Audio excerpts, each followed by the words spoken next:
Hey students, welcome to mission study with Deep. हमारे अब तक के हिस्ट्री के लेक्चर्स में हमने अंग्रेज़ों का भारत में आगमन पढ़ चुके थे, लेकिन कुछ टेक्निकल मिस्टेक्स की वजह से वो वीडियो थोड़ा ब्लर हो गया था, इसलिए फैक्ट्स क्लियर दिख नहीं रहे थे, लेकिन स्टोरी वहाँ पे हम पूरी क्लियर कर चुके थे।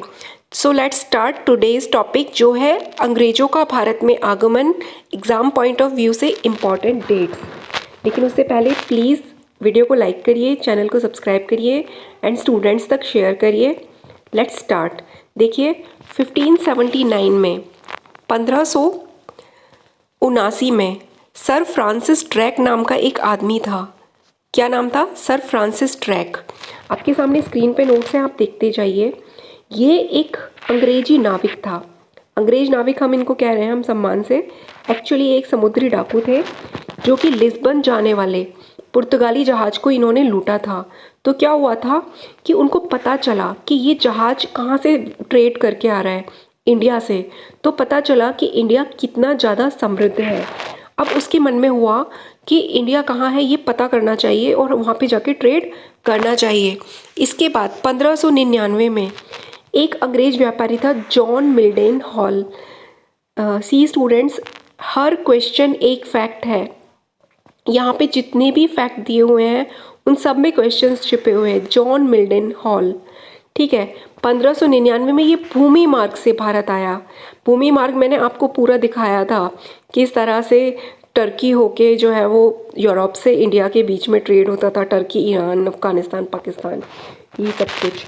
फिर 1599 में मर्चेंट एडवेंचर्स नाम की एक व्यापारिक ग्रुप था। उन्होंने एक कंपनी बनाई जिसको कहते हैं ईस्ट इंडिया कंपनी। ये थी ब्रिटिश ईस्ट इंडिया कंपनी। दिसंबर 1600 में इन्होंने ब्रिटेन की महारानी एलिजाबेथ टेलर प्रथम से व्यापार के लिए अधिकार पत्र प्राप्त किया 15 वर्षों के लिए, ठीक है। ब्रिटेन में राजा रानी का शासन था, उनसे आज्ञा पत्र लेना पड़ता था। कंपनी के हिस्सेदारों की संख्या कितनी थी? 217 शुरू में। और इसका पहला गवर्नर कौन था? Thomas Smith. उसके बाद में क्या होता है, 1608 में कैप्टन हॉकिंग्स नाम का एक आदमी था। उसके नेतृत्व में हेक्टर नाम का पहला अंग्रेज जहाज भारत पहुंचा। उन्होंने क्या किया, सूरत में मुगल सम्राट जहांगीर से एक व्यापारिक कोठी खोलने की अनुमति प्राप्त की। लेकिन पहले से यहाँ पे व्यापार कौन कर रहा था? पुर्तगाली। तो ये संभव नहीं हो पाया क्योंकि पुर्तगालियों का पहले से यहाँ पे प्रभाव था। तो उन्होंने वो क्यों चाहेंगे कि हमारे ट्रेड की जगह पे जो है अंग्रेज आके, ब्रिटिश आके ट्रेड करें, तो हमें नुकसान होगा। फिर क्या हुआ, ये जो था ना कैप्टन हॉकिंग्स, ये बहुत ही ज़्यादा नॉलेजेबल आदमी था। तो ब्रिटिश जो मुगल सम्राट थे वो इनके हॉकिंग्स के व्यवहार से बहुत ज़्यादा प्रसन्न हुए और इन्होंने इनको आगरा में बसने की अनुमति प्रदान कर दी और 400 का मनसब भी दिया। 400 का मनसब क्या होता था कि जो मुगल सम्राट थे इनको जब सम्मानित करना होता था, या कुछ सम्मानित क्या, इनाम समझ लो इसको, 400 घोड़े दिए, 400 घोड़े रखने की परमिशन दे दी, तो वो क्या हो गया, 400 का मनसब। इसके बाद में क्या होता है, ये देखिए 16 फरवरी 1613 को अंग्रेजों ने एक शाही फरमान प्राप्त किया। किस लिए? सूरत में व्यापारिक कोठी स्थापित करने के लिए, और एक दूत उनको दरबार में रखने की अनुमति भी मिल गई। अब क्या है, यहाँ रहने लगे तो चापलूसी करने में तो थे ही ये नंबर 1। तो मुगल सम्राट जो थे उनकी चापलूसी कर करके ये नई नई परमिशंस लेते रहते थे। 1615 ईस्वी में फिर क्या होता है आगे, जेम्स प्रथम जो था इंग्लैंड का सम्राट, उसने अगला दूत भेजा, अपना सर टॉमस रो नाम का आदमी। ये जहांगीर के दरबार में पहुँचे और पूरे साम्राज्य में, पूरे मुगल साम्राज्य में अपने व्यापार और फैक्ट्रियां खोलने का फरमान प्राप्त कर लिया। यानी कि उन्होंने मुगल सम्राट से फाइनली आज्ञा ले ली पूरे साम्राज्य में अपनी फैक्ट्रियां खोलने की। 1611 में, कुछ किताबों में 1633 दिया हुआ है। तो अंग्रेजों ने दक्षिण में अपनी पहली फैक्ट्री कहाँ बनाई? मसूलीपट्टनम में, ठीक है। इंडिया में पहली फैक्ट्री कहाँ बनाई? सूरत में। दक्षिण भारत में पहली फैक्ट्री कहाँ बनाई? मसूलीपट्टनम में, या इसको मछलीपट्टनम भी कहते हैं। शीघ्र ही क्या हुआ, मसूलीपट्टनम से ट्रांसफ़र कर दिया इन्होंने मद्रास में, ठीक है। उसके बाद में ये पट्टा मिला था इनको 1639 ईस्वी में वहाँ के स्थानीय राजा से। वहाँ पे उन्होंने क्या बनाया, फोर्ट सेंट जॉर्ज और फोर्ट सेंट डेविड। ठीक है, इनके नाम याद रखना है। 1632 में क्या हुआ, गोलकुंडा के सुल्तान से उन्होंने एक सुनहरा फरमान प्राप्त कर लिया। पूर्वी भारत में अंग्रेजों का पहला कारखाना कहाँ था, उड़ीसा में, जो इन्होंने कब स्थापित किया था, 1633 में। ओके, आगे बढ़ लेते हैं। अब उसके बाद 1651 में क्या होता है, ब्रिजमैन नाम का एक आदमी था जिसने हुगली में पहली अंग्रेज फैक्ट्री बनाई। हुगली में पहली अंग्रेज फैक्ट्री 1651 में ही बंगाल के सूबेदार थे शाह सूजा। ठीक है, मुगल सम्राट जो है उन्होंने बंगाल में एक सूबेदार बनाए थे शाह सूजा। उन्होंने 3000 रुपये वार्षिक कर के बदले में बंगाल में व्यापार करने की स्वतंत्रता दे दी कंपनी को। नेक्स्ट 1667 ईस्वी में मुगल सम्राट बन गए थे औरंगजेब। इस टाइम तक इन्होंने अंग्रेजों को दे दी बंगाल में व्यापार करने की सुविधा। 1672 में बंगाल के मुगल सूबेदार ने इन सुविधाओं को जारी रखा। ठीक है, मतलब सम्राट ने आज्ञा दे दी तो सूबेदार ने उसको एक्सटेंड कर दिया। विलियम हेजिस ये बंगाल का पहला अंग्रेज गवर्नर था। 1668 ईस्वी में बम्बई, जो ब्रिटिश सम्राट चार्ल्स द्वितीय को 1661 में पुर्तगाली राजकुमारी कैथरीन ब्रिगेंजा से विवाह करने पर दहेज के रूप में मिला था, ये कंपनी को मिल गया। ये स्टोरी हम पहले पढ़ चुके हैं।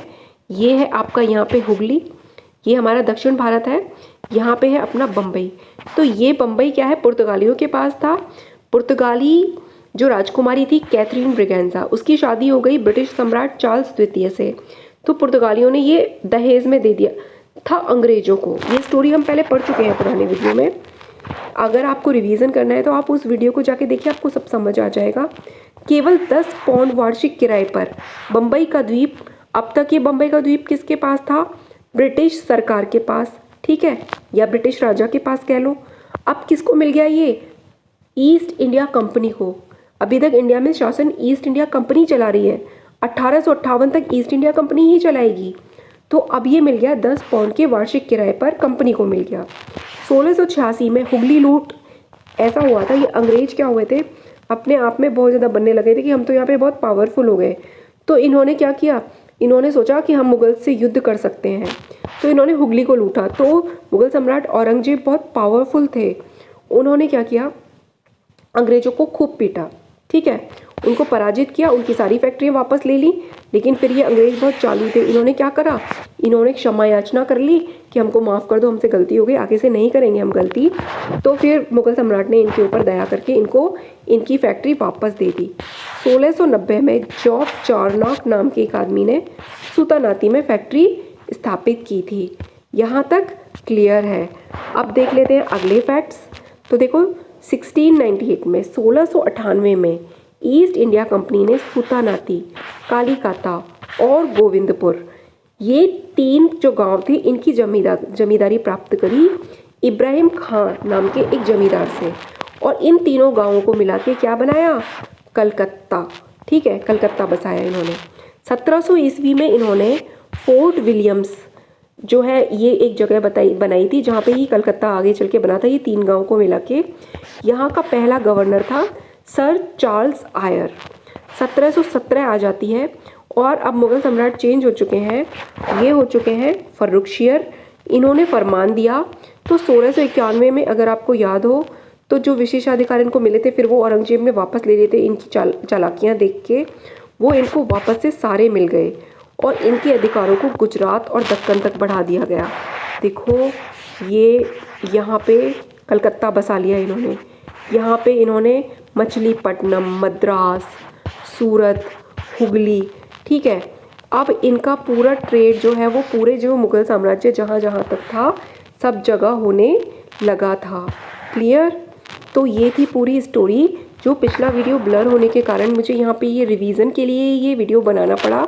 ये सारी डेट्स आपको याद कर लेनी है और बिल्कुल टिप्स पे लर्न करना है, क्योंकि इसमें से क्वेश्चंस आते हैं, सिंपल क्वेश्चंस भी आते हैं, घटनाओं पे कौन सी घटना कब हुई थी, और कंपाउंड क्वेश्चन भी आते हैं मैच करने के लिए। So thanks for watching the video. अगर वीडियो पसंद आया तो प्लीज़ इसको लाइक करिए एंड चैनल को सब्सक्राइब करिए। Have a nice day.